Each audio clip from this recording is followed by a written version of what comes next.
Hello, everyone, and welcome to the Bootstrap Founder. Today, I'm talking to KP, the Build in Public guy. KP has been a pillar of the indie hacker community, and we talk about how to involve yourself, empower others, and eventually build a community around your personal brand and the things that you actually care about. Here's KP.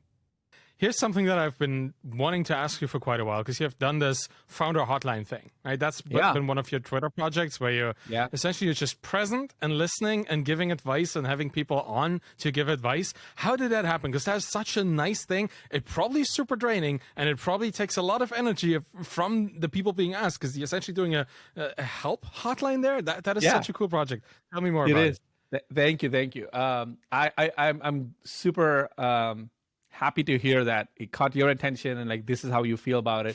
Sometimes it feels like it's hard because I feel like I operate with so many people at your level, at my level. Like we are doing so much on a weekly, monthly basis that it's hard to keep up with what's the current focus for any of us, and it feels heartening to hear that about Founder Hotline. Anyways, the idea generally came from finding that I'm getting these same 7 to 8 questions on my DMs or my email, or when I talk about, like when I go on a podcast from the hosts around some topics where the knowledge is obvious and the knowledge exists on the internet, but it seems like the application of that knowledge or that insight in a specific customized scenario seems to be the missing part, or some combination of not having someone believe in you that this is okay, what you're going through is all right. That kind of validation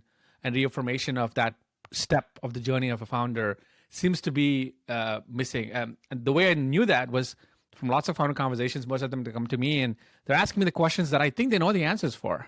And sometimes I ask them, you really know the answer for this. Why are you asking me this? And so they just want to hear it from my mouth. And I've been in those shoes where, before joining On Deck and before, working with some other, bigger sort of, leverage people, I just wanted them to tell me exactly what I already know, but wanted them to confirm how it played out in their life so that I don't feel so alone walking that path. And I think that's one of the greatest gifts you can give an up and coming founder. You do that all the time with your content, Arvid, is just to tell them it's okay to stumble and to show our skin a little bit. Because what happens after a while is that people put us on pedestals, and there's a lot of hero worship going on out there in the world right now, as we know. And I think vulnerability is a very valuable asset to exhibit, and it's a virtue to practice. So which means you have to show them how you failed, how it sucked for you during a phase. And so I saw a lot of this happening, and I thought, what if there was a weekly ritual where I practiced this with other founders and held myself accountable to show up and do this? And so I started this founderhotline.com, and it blew up. And frankly, there's another nugget here which I wanted to kind of touch on, is that I did this for 2.5 months and didn't have that much of like a runaway success that I had for my other projects. It was fun. I was having a lot of fun with it. I was giving value to the 8 to 10 to 20 people. We would have a wide swing of attendance. Some events we had Savil Lavingia show up as one of the guests for Gumroad. And he had, I think there were 450 people live listening. But then there were some episodes where it was 8 people and me. There were like 4 people and me.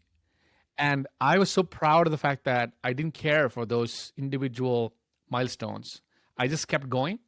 And 3 months later, freaking Gary Vee showed up as one of the guests, and it broke our records. We had 25,000 listeners. But nobody could have told me, I couldn't have even predicted that 3 months later we would have Gary Vee. So I think the biggest takeaway for me was that figure out what you want to do and where you feel like it's a service to somebody else, and just do it. And great things will happen in the long run. Yeah.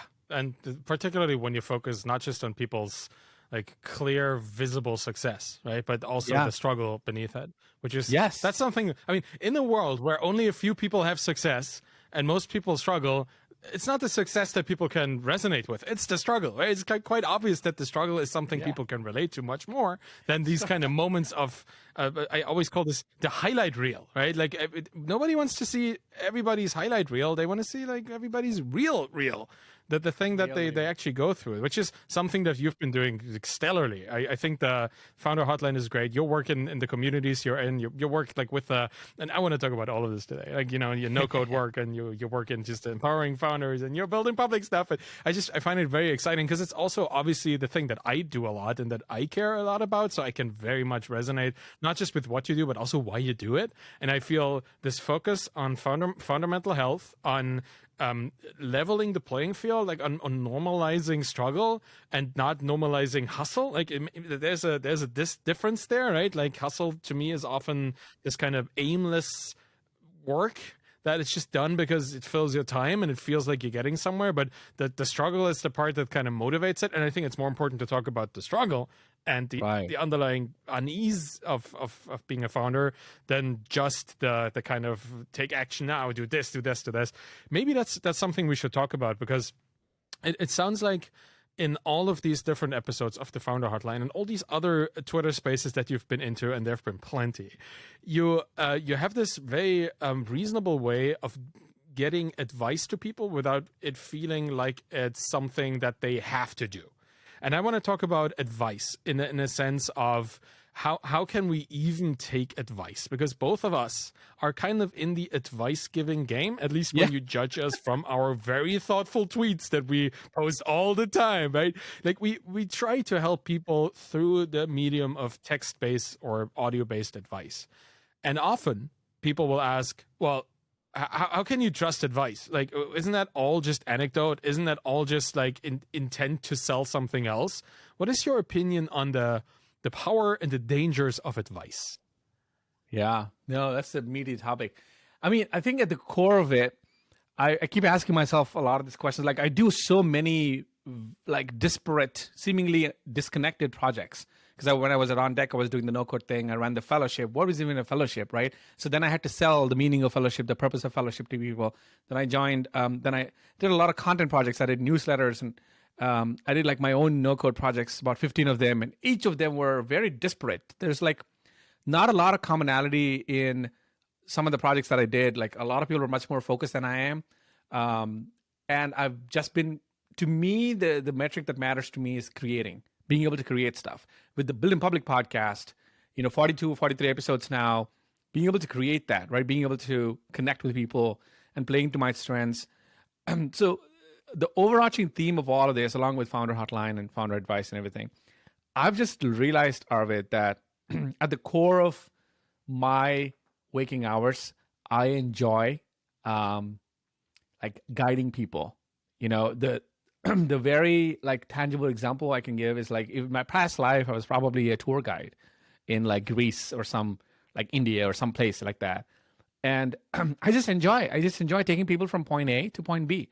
And especially if I've been around point B, a couple times on my own, then I really enjoy someone who's just stepped into point A and they're struggling at point A, and I walk to them and say, hey, I see that you're struggling. Is there something I can do? And then they usually will tell me they want to get to point B. And I'm like, I've been there. I've just been there. I'm coming back. Or I know 3 people who have been there. I'd love to help you to get there, right? And whether they pay me or whether they want to compensate my work or my advice after they get to point B is almost, in the long scheme of things, irrelevant. The joy of taking them on this journey is exceeding my expectation and anticipation of a reward. I don't care. My reward is my intrinsic joy that I get when I see someone who almost gave up as a founder, almost went back to their 9-to-5 job, almost went back, and thought maybe entrepreneurship is not for me. There's a sense of joy that I get when I see in their eye, when I see, like when I say something, use words somehow as magical spells like in Harry Potter, and get them to do the thing that they were supposed to do and wanted to do. How powerful is that? I feel like a little wizard. If 8 words that come from my mouth can inspire you to go do the thing, like what a freaking power it is, in a good way, right? Like what a crazy, powerful, honorable place to be for me for that scenario. So Now, when they get to B, usually they want to somehow pay back or they want to compensate or whatever. That's fine. But for 2-3 years, when I was earlier in my NoCo journey and like early in Twitter journey, I had like 400 followers and stuff. I was so hesitant to even ask for anything in return. And partly that was my own lack mindset, my own sort of insecure mindset that I had growing up around asking people for money or doing sales, because I felt that that was so not for me and like so forbidden kind of thing. And now I'm embracing the abundance mindset, saying I'm not asking for something where there's no value exchange, And so I've embraced more of a abundant mindset and said, like, I'm offering them a chance to do X if they wish to, if they can afford to. If they can't, I will treat them just as well, and I'll probably spend more time with the folks who offer, who can take the offer. So it's become weirdly empowering for me too to go through this journey. And so that's how I view advice, and I think most advice, the challenge when you said, like, when I jump on a space or when I jump on a podcast or an interview, a lot of these people who are trying to give advice are so desperate to prove to the world and to the audience that they're right. They're right. And they will pitch the advice like they're pitching something pedantic. And I think my stance and my approach is very different. I'm offering them almost like a curious approach to, here's how I'm seeing it. I'm curious to hear your take on this. And I'm willing to refine my mental model as you speak to me, because maybe it's not a perfect mental model yet. So there's so much courage in saying and signaling that I don't know all the answers yet. However, here's what I know so far. Maybe that will help you enough. So the greatest Taekwondo masters, the greatest karate masters, the greatest Jedi, in the Star Wars units, are the ones who are willing to lose a battle to learn something new. So there's a sense of humility that they have. And that's way more magnetic in a world where everyone's walking around like know-it-alls. And that's why people resonate with me and with you and like the people who approach that philosophy.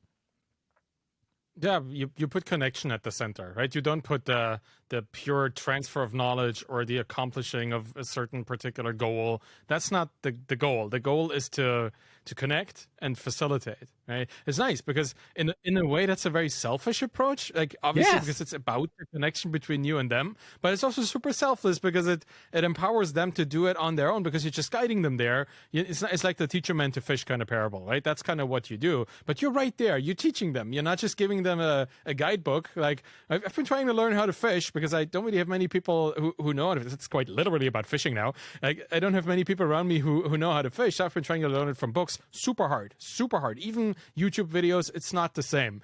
It comes through experimentation. You get there, but it's just, if somebody were to just hand me the rod, the right configuration, or to show me the moves, like, that would have been a 10-minute endeavor, and I would know how to do it, at least, the basics. But having tried to learn this from literature, horrible experience, because there's nothing hands-on about this. So the connection between the teacher and the student is such an important part. And I completely agree with you on the fact that, like, through teaching you learn, like this whole learn teach loop, which is to me a cyclical, never ending thing.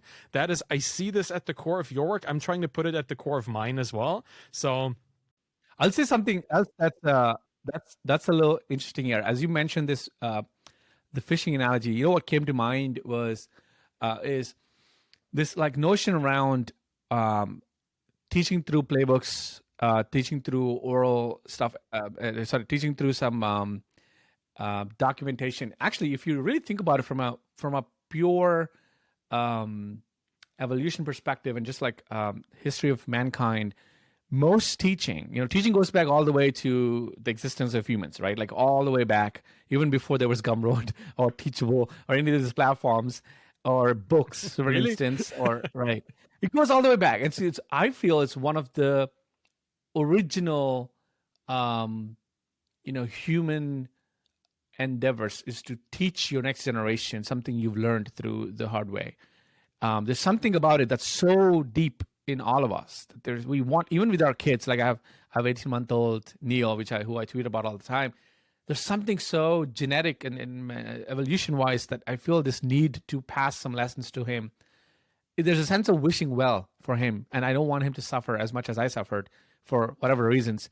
So what I'm trying to get to is this fact that fundamentally, if you go all the way back, teaching was done through sharing what I know and showing the work.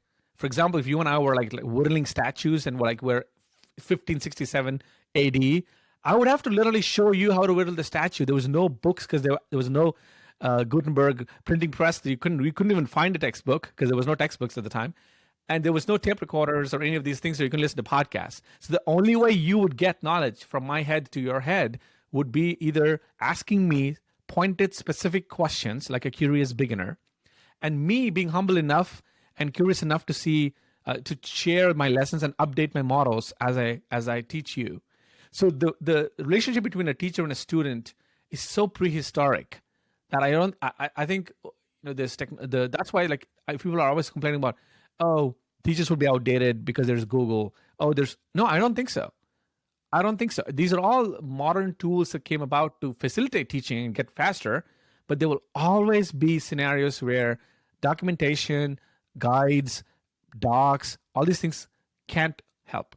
You need that teacher to say the right words to you, particularly in the scenario that you need them to say for you to thrive. And I've had so many kind teachers, like a year ago, including you, who've helped me in this journey. And I'm always thinking about that. I'm like, I'm nothing without my teachers, So I feel the same way. Like my whole entrepreneurial journey is built on the shoulders of giants in the industry, or like I without the podcast, without the Indie Hackers podcast, without all the blogs and the forums, the Twitter sphere, like where would I be? I wouldn't even know what a SaaS is at that point. I wouldn't even know that you could create an ebook or make a course or whatever, like just with the tools you have at home. Like I would think, oh, Netflix production level, right? That kind of stuff. You only know what you know, and if people don't introduce it, and that's the thing. That's kind of why I'm doing what I'm doing right now as well. And I think you could talk about this too, like what your intrinsic motivation is to be a teacher at this point. But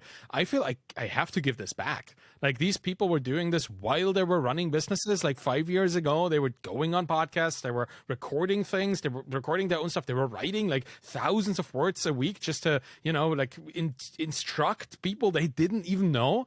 And I got the benefit from this for free too, right?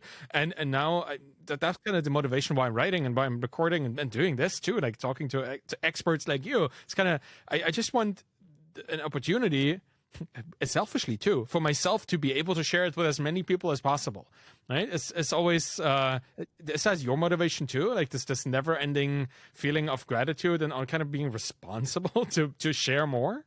Yeah. I mean, I think there's a version of that, right? For sure. Like as I embrace more and more success, as I try new things and get more successful, and like so much of all of the last 4, 5, 6, 7 years of my career of it has been really like other people's kindness and other people giving me a shot, right? When like Gary Vee showed up in my episode number 4 with the Building Public podcast, like that's a shot. Nobody has like no one who is at that level will show up on your episode number 4. He did it. It was genuinely out of his own kindness. There's no reason to.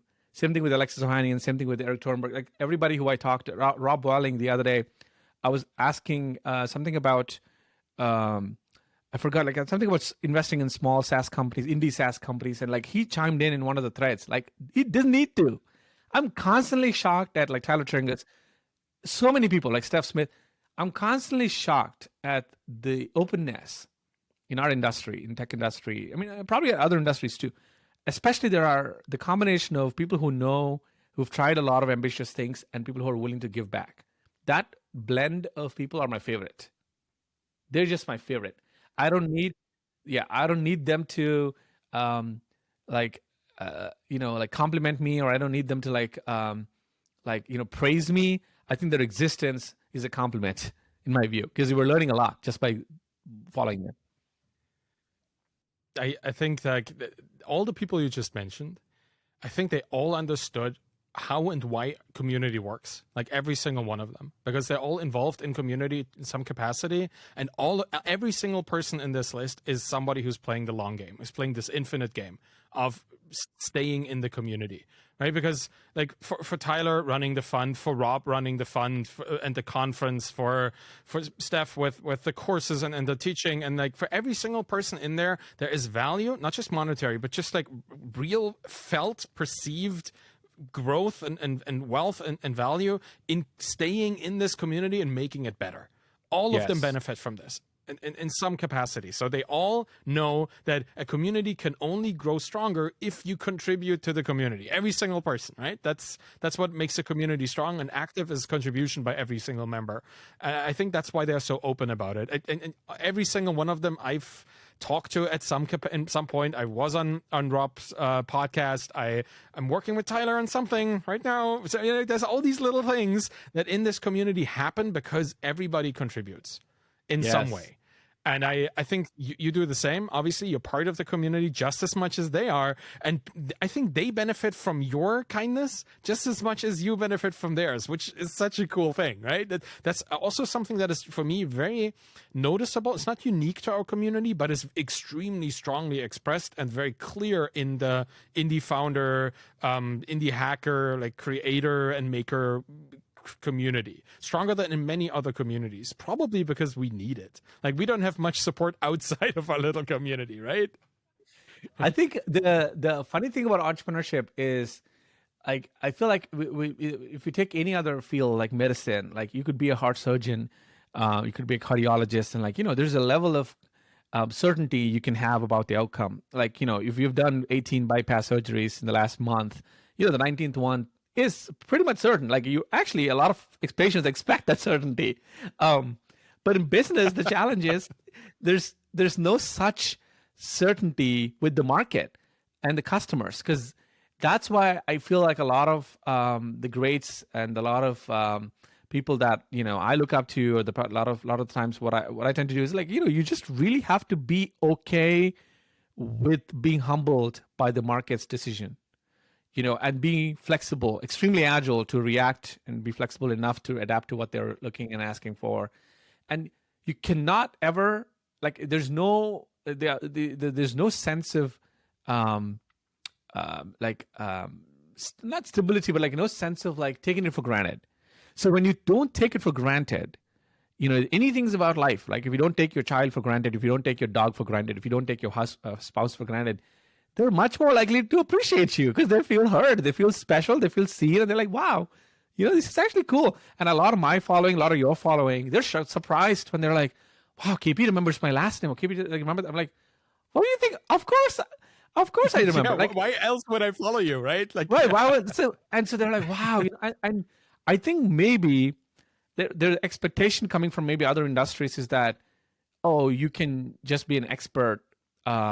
And like almost like build in stealth, or like kind of like live under the rock and win. Maybe yes, if you're a writer like Stephen King, like some old school stuff. But in our generation, in our current zeitgeist, like, it's very, very hard to win solo, because most entrepreneurship is not like golf. It is very much like a team sport. So I think a lot of these people are just just grateful to this community, and they're trying their best to give back, including me, Yeah, we have pretty flat hierarchies too, right? It's just, yeah, like everybody, there isn't really much of a difference between somebody who's just like started their business and somebody who just successfully sold theirs. Like, this could happen within a couple weeks, a couple months, or it could never happen. You never know. So it might just as well have a pretty flat hierarchy here, because everything is kind of up in the air. I love your kind of the comparison with a doctor performing the same thing over and over. There's really no repetition in entrepreneurship. Like, even if you do something well. Exactly. So right? Even hypothetically, if you started the next ed tech SaaS, Arvid, like, there's no guarantee that it's gonna, succeed at the first run.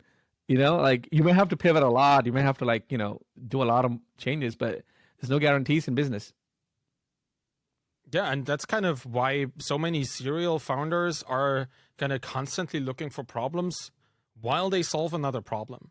Right? My own example, I guess, would be like when I wrote the book, I figured out I needed links, and then I built permanent link. And in building permanent link, I figured out, I need to do this kind of thing, and then I might be working on the next thing just from being exposed to new problems along the way. Or Rob Fitzpatrick, like he wrote a book, The Mom Test, pretty famous in our little community. And in writing the book, he was trying to figure out beta reading, and then in his next project, he is now offering tool for writers who want beta reading in their communities, right? He's just figuring out one problem at a time, and in figuring that out, new problems arise. And I think that's the safer way of building a business compared to I run one business of this kind and now I shall repeat the exact same thing again, right? It's not the same. Like you haven't found the same level of intense problem. You might just think that you're good at solving this particular kind of problem in this industry, but maybe there's a whole different problem that you understand much better that you figured out along the way.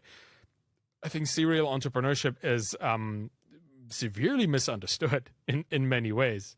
Right? Because if you hire a CEO for your company, you probably like a big enterprise company, you probably want them to have been a CEO in enterprise companies before. But in entrepreneurship, in coming up with a business that may or may not succeed at all, this has no quality, right? Like having run this before doesn't mean anything at all. Doesn't mean anything. You may have just some social capital, you may have some network, but like the other thing that I've seen, the last 4 years is that I've seen some of the greats, get humbled very quick by the market. And so it also made me, to be honest, like, ever since we first connected, I remember our first ever touch point was, I think an interview I did of you and Danielle of, like, I think you were coming fresh off of the exit, and I can't remember, it was some newsletter that I had at the time. It was definitely not my current one, some other newsletter I had. And I think I did a long form interview. And I think that was the first time I at the time I always had ambition, as a kid. I always thought I was I had a little bit of ambition. But the other experience that I want to share with some of the listeners here is that your ambition is not fixed. It can grow. And that's why it's important to associate yourself with other people whose ambition can rub off on you. So when I read your story and I read the way it grew, the way, you did the exit, and the way, it was life-changing, meaningful outcome, there was two things I felt. One was, wow, I can't believe this is a thing. I can't believe you can actually exit a SaaS. At the time, I didn't even know the words exit and SaaS. And I was like, wow. And of course, now it's a joke because now both of us, we are constantly looking at micro-acquired tweets and replying. And like exit's like a middle name. Like it's like very, very common in my day-to-day now. But for them, for that part of that KP who was like working 9 to 5 at Delta Airlines and surrounded by other IT employees, like that kid, like that KP had no clue what exit meant. I thought it was like a exit door, like leaving the building, right? Anyway, and so from that I've realized that this is a possibility. Wow. But then I realized the other thing I took from that interview of you was how the way you narrated the thing, and the way you write generally too, is that you make it approachable, you make it relatable, and you make it seem like that's the part of empowering. It's like somebody else could do this too. And I think a lot of people don't intentionally make that choice, or maybe you do that unintentionally. And I think I do that unintentionally too, is that I try to separate myself from, I try to say that I have done some extraordinary things, but I'm an ordinary person. That is far more empowering than saying I'm a genius, I was gifted, I'm talented, and hence here's, Absolutely. Unfortunately, we're seeing some of that, on Twitter, thanks to Elon Musk and stuff. I feel like that attitude is so disheartening at the receiving end. Because if you just came off in that interview as a know-it-all, or someone who was just meant and born for greatness, and like you just knew this, or I would have been like closing that window and like being like, okay, well, not for me. Clearly, this guy is born with some crazy IQ or whatever. But it seemed so empowering that I had this inclination and a curiosity to explore this and say, maybe I could be a bootstrap founder too one day. So I updated my ambition level just by 10 points, and then by 10 points, and then by 10. So in the last 4 or 5 years now, I'm like, wow, it's so different compared to what I was 4 years ago. And so many things that were impossible at the time for me now are day to day. Like I have friends who are doing this day to day, like, under Gas Decky, like people like who are building $1 billion unicorns, and they're just like you and me. And I'm like, that is actually wild. And when you write about this stuff, when you post about this content, when you tweet about it, I try my best to make it seem like this is doable for you too, for the audience. Yeah. And that is noticeable because it's approachable. It's relatable. It's kind of the whole thing. Why I talked about the founder hotline in the beginning is like people need help. You want to be the person helping them. Of course, that resonates, right? Because it connects to things that want to be connected. I love your description of how you kind of this iteration that you have in just constantly increasing your ambition, because that shows one thing. Like the person you were a month ago, a year ago, 5 years, 10 years ago is the same person as you are. It's just at a different level, having experienced different things. And I think that's so important to understand when it comes to communicating with people, because I see so many founders out there who would like to build in public, who would like to just share what they know and teach other people, but they think I have nothing to teach because everybody knows this kind of stuff. And when I think about this kind of stair-stepping, right, this iterative approach to learning and to knowing new things, just climb down one stair and teach for those people. Teach for the people who didn't learn the thing that you learned this week just yet, and teach that one thing. That's what we do constantly. That's why I write the way I write. I write for myself 5 years ago. I don't write for anybody else. Just for what would I like to read without the knowledge that I have about the knowledge that I have right now. And you do it too. You have also this way of communicating, and I think that may be unintentional or subconscious, but in having understood, I think having this foundational framework of, okay, it's an iteration anyway, you'll never be done. That also means like you're never the same person really as you were before, but you can always teach the people just a couple weeks behind you. And you've been doing that fantastically over a long time in many different cohorts, like with the whole no-code situation and with day one. Can you talk to me a little bit about like how you do this in a more concerted effort? Yeah, thank you. I mean, I think I've been approaching, each project with a sense of curiosity of how can I make this helpful for others. And in the beginning, I used to be insecure that I couldn't just simply say it's meant for X niche and not for others. And the insecurity just wanted to say, oh, it's for everybody. Because it's always easy to say that. Because when you say it's for everybody, you can just hide under the curtain of like, oh, it's meant for everybody. But really, both of us know that the more niche and tight, you are with your communication about who it is meant for, what value will they find, how is it better than the alternatives, the better for you. Because then you're facing the ultimate choice of, whether they are in or out. So the last 2-3 years since I first interfaced with you, Arvid, I feel like I have had maybe 500-600 rejections. And what my Twitter audience have seen are maybe like the 5 or 6 highlight reels we talked about, like you said. I've had a fair share of like these shoot my shot things where I did for my podcast, where I would shoot my shot about, Gary Vee showed up like that. Alexis Ohanian said yes. But I've had a fair share of people who didn't say yes. And I left the tweets just like that. And those tweets are also, if you notice, my intent is the same. My ask is the same. My value prop is the same. It's just that they said no. At early on, this used to crush me, debilitate me. It would never make me come back and like do anything after this, because I'm like, oh my God, they don't like me. Now I've learned, not now, but like in the journey, I've learned that they don't owe me nothing.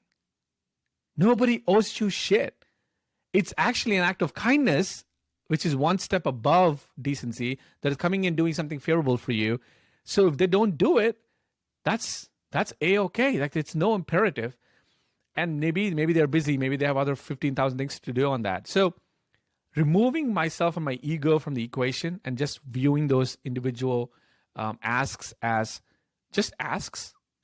And sometimes being objective and refining the ask, wondering, did I miss something in the ask? Like, is the ask all about me? Is there a win-win? So if you're not able to detach yourself from your ask /sales email / whatever you want to put it in there, you will never be able to refine it and iterate on it. So once you do this, you get to a refined pitch or a refined ask of some sort, and then you just reuse this over and over and over again. And so when I started On Deck, the first ever fellowship that I did there was the On Deck No Code, and we had I remember the first cohort was 130 people, and I went on 350 Zoom calls with them, and it was literally sales because I was trying to go on a call with them, understand their needs, and see if this is a good fit or not. But one takeaway for me there was, number one, sales is all about volume, especially those kind of sales. It's not a SaaS product. It's very clearly an education program. So it's all about volume. If you want X leads, you have to do X calls. The second thing is, subconsciously, I went on those calls not to sell them. And this is another lesson that I learned, which I'm using every day now. I went on those calls to really understand where they are in their journey, and myself in my head figure out if this is even a good fit for them or not. And there were times where I would tell them, you're not ready for this yet, or this might be not the best use of your money yet. There were some folks from Nigeria that joined. I remember one specific phone call. There was a guy who's in some part of Nigeria joined. It was like late in the night for him. He got on the call, and this was supposed to be one of the ODNC interviews with him. And he was so excited. He wrote an essay in my sign up form. He wrote he was very clearly, wanted to be a part of it. But he joined, and then there were it looked like a little bit of a hut in the background, and then there was not any lights except there was a little candle in front of his, and somehow he has the electricity to run this the audio meeting because the video was also no bandwidth, and he said he's using it through his phone data plan. And I was like, there's no way this person can afford the price tag that we have. But I wanted to do on that call and first assure him that he belongs to. He belongs to. That's another very important thing, because a lot of people count themselves out because they feel like I don't belong there yet. And here I am representing a Silicon Valley hotshot startup and telling him you're on the right path too. You're no less than someone who is in freaking Atlanta like me, or someone who is in somewhere else. And I told him, I appreciate your hustle. This is some next level shit. I've never seen anyone with a candle, it's almost looking like you don't have electricity and you're using all the power just to run this meeting, right?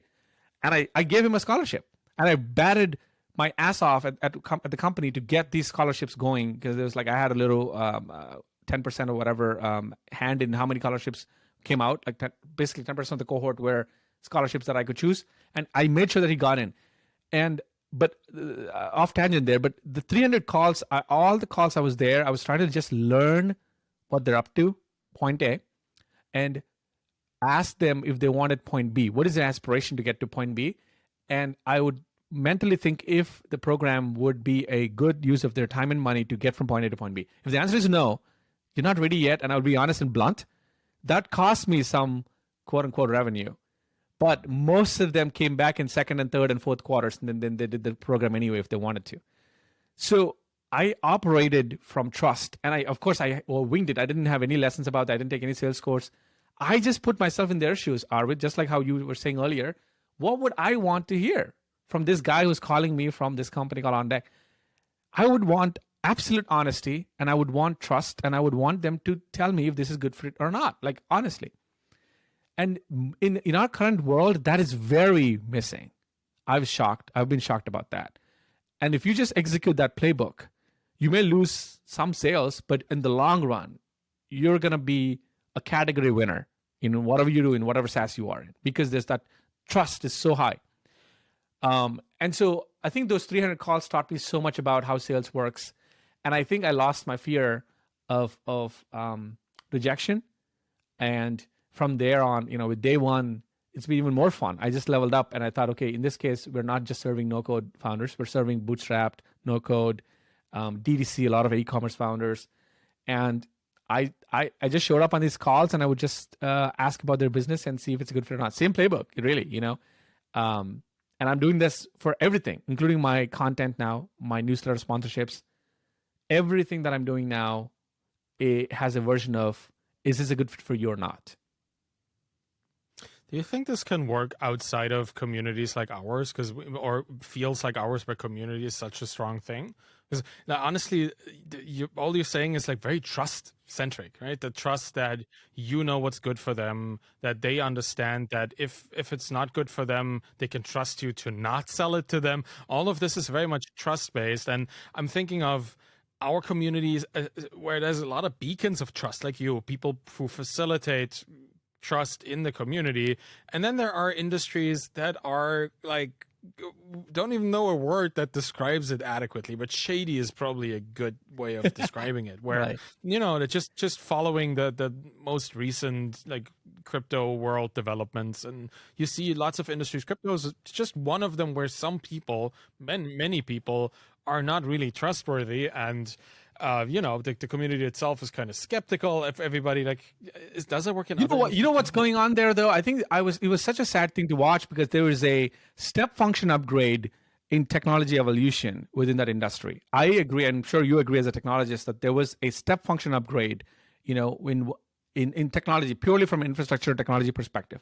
However, every use case, most of the use cases seem like scam because the people around that step function upgrade of the technology are trying to get their bag in next quarter. And I think this is something I've learned. And everybody that I respect, their advice somehow boils down to the same thing. Arvid, play the decades game, not days game. Like, why are you so in a rush to make so much money in the next quarter, next day, next 3 days, when really you built, like Warren Buffett, Charlie Munger built their brand over 5, 6, 7 decades. There's no overnight success story, and no overnight shortcut that can get you to the top of the mountain. Even if somebody sells you on that, that's mostly bogus, or also you're not gonna enjoy your transformation. If suddenly I could wave a magic wand and turn my kid who's 18 months into 18-year-old, am I doing a service to him just by turning him like that, 18 years old, or am I doing a disservice? I think I'm doing a disservice. If you're accelerating transformation, if you're accelerating growth by hacking it, I think you're doing a disservice to your own confidence, to your own understanding and perspective of life, wisdom, so many other things. So I think the challenge with that industry, and there's a couple other industries like that, is that there's a lot of actors who've surfaced out of nowhere, and they've surrounded this core technology with these bullshit use cases, and they're trying to very quickly scheme everything. And the biggest thing that the challenge, the most frustrating thing to me is that they've taken a word that I respect so much, and I know you respect it so much, called community, and then they watered it down in that industry. And I'm like, oh my God, right? It's like, oh, it's yeah. The whole like Discord's NFT communities that are just like bloated MLM systems, unfortunately, right? Because there's always this art component, or sometimes there's actual art beneath these kind of projects, and then all of a sudden you see the greed seeping into these groups of people, communities. It's bizarre. I want to pick up on something you just said, like about the whole long-term thinking, infinite thinking, and think in decades kind of approach that you mentioned. I very much agree with this. And I actually asked on Twitter, or said something along those lines, like play the infinite game if you want to see eventual success. Again, one of my very thinky tweets that I said that earlier this week. But I got a reply from somebody, and I found that very interesting. And they said, I'm scared that my industry is going to just evaporate and I'm left with nothing. And that did get me thinking, because that is a very primal fear, right? The thing I'm doing is going to be gone. It's like if you were raising horses and then car factories appear. Like how people who are building carriages must have felt when cars came out. It's like, I devoted my whole life to building the finest carriages in the land, and now nobody shall buy them anymore from me. It's like very sad, but it's also just the normal progression of things. And I was thinking, this person is afraid of change. What would be the advice that you would give this person that is afraid of losing their market and everything? I mean, I think, to an extent, that fear has validity. So I think we should start by acknowledging that we all feel that way sometimes, and it's okay to feel that way sometimes. I was terrified the last 10, 15 days, I'll be honest and admit here, that Elon Musk and whatever the heck he's doing with Twitter would wipe out my 35,000, 36,000 friends and people Yeah. that I've really You're not alone. admired, right? And I'm not, again, I'm not against him. Like, I don't hate him, like hate like it was a waste of my time and everyone's time. But I think he's running about this in a very sort of haphazardly and like a foolish way, and whatever. And so for a while I wonder, like, man, like, what, how close are we to bank? I'm no less shocked. I mean, like, if you saw like what happened to SBF and the whole FTX thing, like, there's a if the person who's at the top doesn't have a board, doesn't trust anybody else to give advice, doesn't take critical, constructive feedback, you're really at the mercy of that person waking up and feeling benevolent towards you.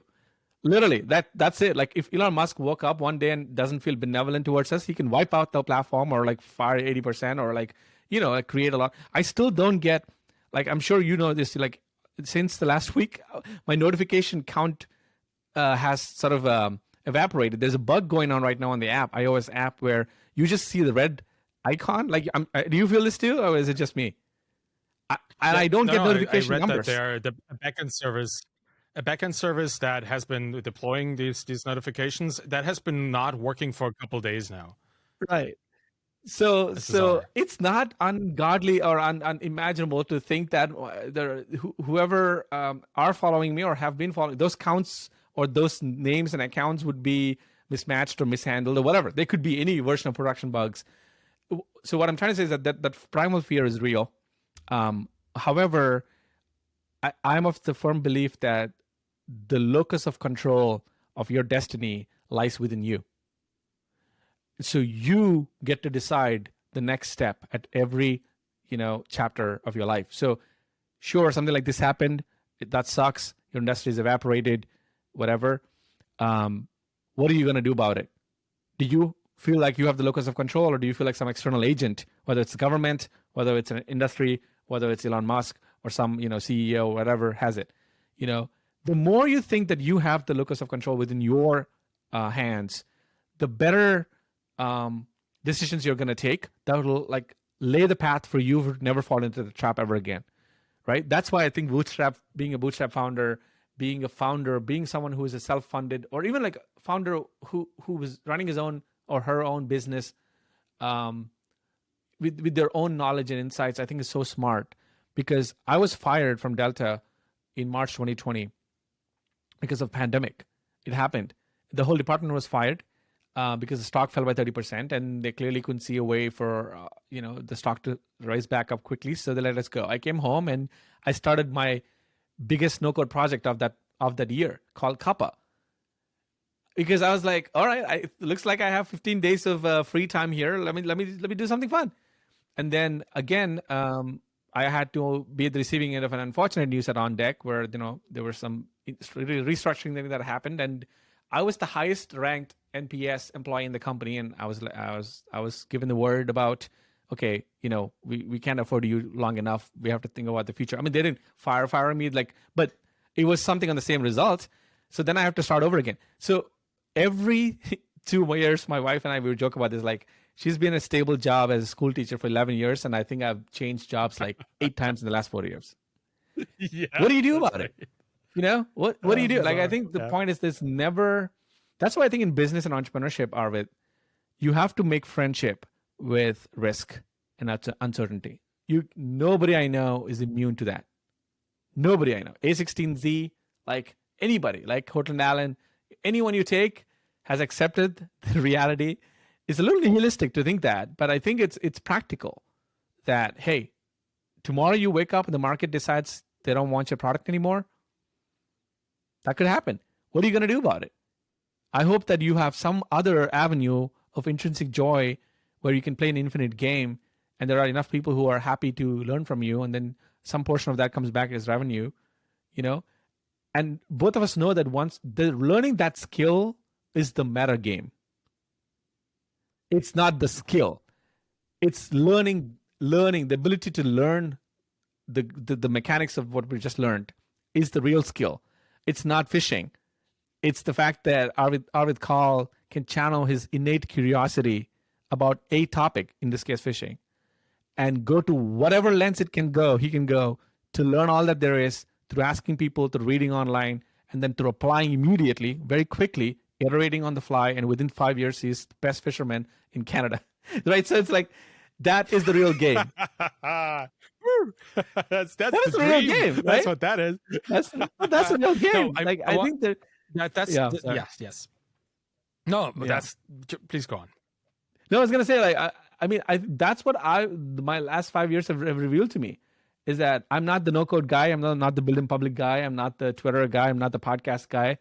I am the KP guy, and the KP guy has this mindset where he's constantly learning things and challenging himself to push and facing rejection and leveling up and leveling up and leveling up and trying to at every turn I'm trying my best to make it about others in some way. Like how can I give value to others? How can we help somebody else?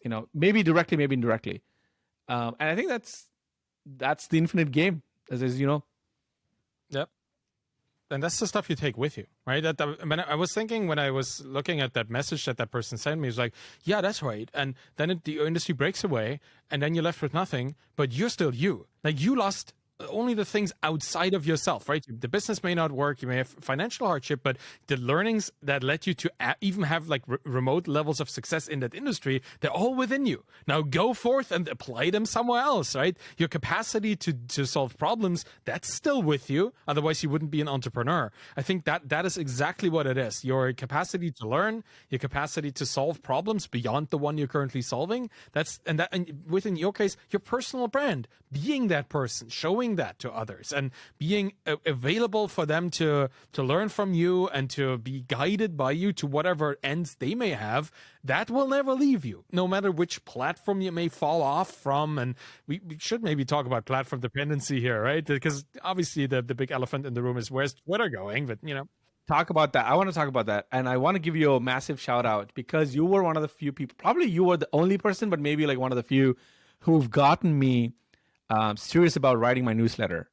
And I remember asking you in my podcast when you showed up maybe a year ago, because I was so fascinated about all these people who would write newsletters every week, Arvid. I'm like, how the heck are you guys doing this? What is your writing regimen? I think, again, going back to my earlier theory of the things that you're not doing daily on a weekly basis, the thing that you don't interface with weekly, you somehow have a fantasy view of them, not in a negative way, but I just think that you think that there's some magical thing that they're doing. They're not doing nothing. And I've learned, so I've started my Substack again, maybe 2 months ago, and I've written 10 back-to-back weekly editions in 10 weeks consecutively. And you know what my magic hack is? Nothing. Literally writing and literally lowering my expectations. My magic hack is lowering my expectations that any one of them will be viral, or any one of them will take off, or any one of them will be something that I will be remembered for. And I just thought I'm going to spend 25 minutes on a certain day and I'm going to write the outline, and then 25 minutes the next day and finish the outline, 25 minutes in the third day and review and rewrite and whatever and finish it, publish it. That's all I did. And the moment I did this for 10 weeks, and the newsletter is growing. There's about 7,000 people, kp.substack.com. But then the Elon Musk thing happened. Twitter thing is happening. And I was like, I got to say thank you to Arvid for getting me on this. Because this is clearly diversifying your platform dependency. Yep. And it happens because you just are consistently working on it, right? It wouldn't happen if you didn't do that. There's a saying, like, I'm part of a couple of writer communities, and there's butt in seats, hand on keyboard. That's how you're a writer. That's it. Butt in seats, and hand, write, yeah. Right. That's how you consistently churn out your pages. That's how you get anywhere. And I think the limiting belief that I want some of the people who are probably walking around or listening to this thing and thinking, yeah, I could never write, or I could never sing, I actually genuinely, admittedly, I told Arvid in my podcast, and you guys can go back and listen in the archives, I hate long form writing. Actually, I haven't changed my stance on it. I still hate long form writing. I hate it. I just hate it. Yep. So what I've done is I've turned my long form writing into 3 short form writing pieces. That's it. So hence I can tolerate it. But something about, there will be a time for anyone who's listening where something about your day to day, your week to week calls you on a certain adventure or a certain pursuit of like, I got to do this month. I got to get on this. I know I've been saying this I've said that I wanted to start a podcast for 2 years, and then I finally started one in 2021. But there must be some version of that in your head for the listeners. And you are wondering and you're curious and you're asking the experts some curious questions. My best advice I have for you, I know Arvid will agree here, or I'm curious what your spin is. If you're thinking about it, if you're wondering about it, just start it. Just start it. Literally just start it and humble yourself and have very low expectations of it. And it's all about iterations from there. All about iterations from there. Nobody is a god. Nobody wakes up with a newsletter. Nobody is born with a newsletter. You start a newsletter. Yeah. Or anything. Yeah, write the world's worst newsletter or second world's worst newsletter. That's maybe all you need to do. Or record your podcast into your potato. It does not matter, right? As long as there's any trace of what you had to share. Because really, that's like most podcasts, like if you listen to the first episode of this podcast, oh boy, are you in for a treat? Because I used the shittiest microphone I could find. I had like the most echo going on, and production quality is really bad. However, people still listen to it because it starts the podcast, and then they listen to the last one and they notice, oh yeah, there is a noticeable improvement in quality. This person must have understood how to learn to get better at stuff. I want to get better at stuff. I'm going to keep listening. That alone is valuable. Like having a shitty first issue, having a shitty first episode, and then having something better later, that alone is a signal that you can send to the people that are interested in what you have to say. It right? is a service to the community. Like the fact that you are willing to ship that thing, right? Because that's why it's important to ship it, despite of its imperfections. Yeah, absolutely. That's like getting it out the door and seeing where it goes. Like I think that's how most of us actually get anywhere. Yeah. Like I started the blog really just writing about anything, just seeing which resonated, which like topics resonated, and then I just wrote more about that and turned into books. It turned into this. Right? It turned into essentially a media company that I'm now running. Yeah. Coming from a SaaS background, right? It never intended that to happen, but it did because I just followed the trail of whatever was jumping in front of me. And that was the interest of the community that I was serving. So talking about communities that we are serving, people from our community, where can they find you and where can you serve them? And how will you serve them? Oh, that's a question. I feel like I do maybe a portfolio of things, a buffet of sort of services and offerings, and a lot of them free, a lot of them, there's a few that are paid, but you folks can find me at on my website is thisiskp.com, and my Twitter account is at thisiskp_. Underscore is important because I couldn't get the real one. And I have, I if you go to This Is KP, you'll see like I have a series of things. I have free resources for founders. I've been collecting and curating a lot of no-code resources, building public resources. Check it out. And the thing that I'm most proud of recently, and the one that I touched on earlier with Arvid, is my newsletter. It's called KP's Column, and the address is kp.substack.com. I've been loving it. It's been 10 weeks now. This week will be 11th week. It is just so much joy. There's so much intrinsic joy in putting your butt on a seat and turning your ideas and sort of vague ideas into like a distilled post, and hitting publish and seeing other people react to it. That's my joy. I know this is probably how you felt for years because you've been writing for years. And the subscriber counts and all these other things are bells and whistles. They're good. I get some dopamine from them, but genuinely, I've forgotten about them. I'm more worried about, okay, what am I writing this week? What can I distill this week? So, yeah, I very much relate to that. Like whenever I write, I feel like I just hope any one person out there reads this and gets something out of it. Then my mission is accomplished, right? It doesn't matter if it's thousands of them or the hundreds or just one. As long as there's something meaningful coming from this that may instruct somebody just a little bit, maybe just give them a thought from which then springs something else. It's all I want to do. And that makes writing fascinating because you know how easy it is to convey a novel thought in a sentence. It may take you a while to get it, write it right and stuff. But once you have it and once you've published it, it's out there forever. It's out there for anyone to see, particularly if you have your own homepage and your own blog and stuff. That it's just going to be there for people to find and learn at their own pace. And I'm glad you're doing this. I'm also glad. Yeah, it's really good. I'm glad you're doing this on social media too, where it's more ephemeral, but it's very present for people. And I would highly recommend following KP on Twitter and all the other fancy platforms that we will be on in the future. Because who knows, right, how Fediversed we're going to be over the next couple months. Thank you so much for being on today. That was a wonderful and extremely deep and kind and just warm-hearted conversation. I'm so grateful for you. Thank you, Arvid. It means a lot. Honored to be here. And that's it for today. Thank you for listening to The Bootstrap Founder. You can find me on Twitter at Arvidkahl, ARVIDKAHL. You find my books and my Twitter course there as well. If you want to support me on the show, please subscribe to my YouTube channel, get the podcast in the podcast player of your choice, and leave a rating and a review by going to ratethispodcast.com/founder. Any of this will help the show. Thank you so much for listening and have a wonderful day. Bye-bye.